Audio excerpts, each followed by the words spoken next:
Sejak akhir 2022, muncul isu tentang nasab Sada Ba'alawi. Ada seorang berinisial IS, dia membuat satu tulisan yang dia klaim sebagai sebuah tesis, dan di situ dia banyak bicara tentang nasab Sada Ba'alawi dari sisi sejarah terutama, yang kemudian dia mengambil kesimpulan yang bertolak belakang dengan yang dipercaya oleh masyarakat pada umumnya. Kemudian saya tertarik untuk mengkaji apa yang dia tulis, dan itu banyak saya muat di kanal pribadi saya. Dalam 2 tahun ini banyak fakta yang sudah terkumpul, dan apabila kita tengok ke belakang akan banyak sekali hal-hal yang mengejutkan yang akan kita lihat. Apa itu? Mari kita saksikan bersama.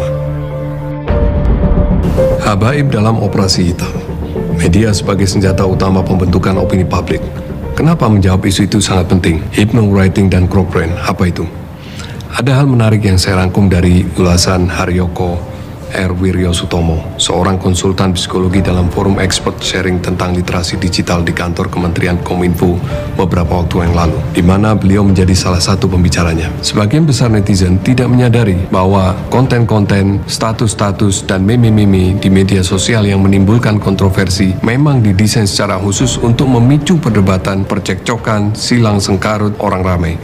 Targetnya menciptakan segregasi sosial. Segregasi sosial adalah pemisahan kelompok sosial yang didasarkan pada keragaman etnis, agama, dan ras.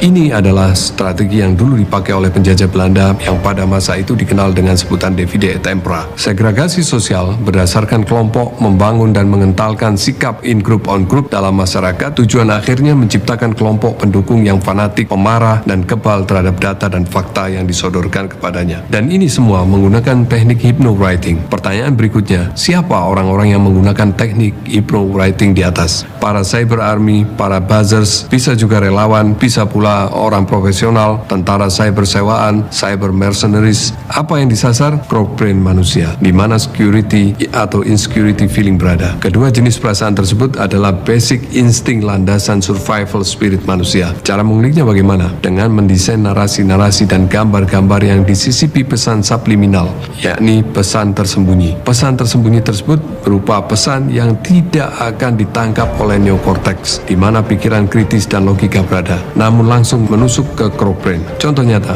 apa yang jadi target menggembar-gemborkan isu baalwisasi makam, yaitu rasa takut akan kehilangan sejarah, rasa takut sejarah leluhurnya diklaim orang lain, rasa takut tokoh-tokoh Nusantara tidak memiliki sejarah. Konsekuensinya, reaksi primitif pun akan langsung terpicu pada Cochrane, merasa terancam, dan hampir semua orang tidak memahami bahwa reaksi primitif Cochrane tidak dapat dihadapi dengan data. Silahkan Anda berbusa-busa menyajikan data dari sumber-sumber yang kredibel. Percuma. Kenapa?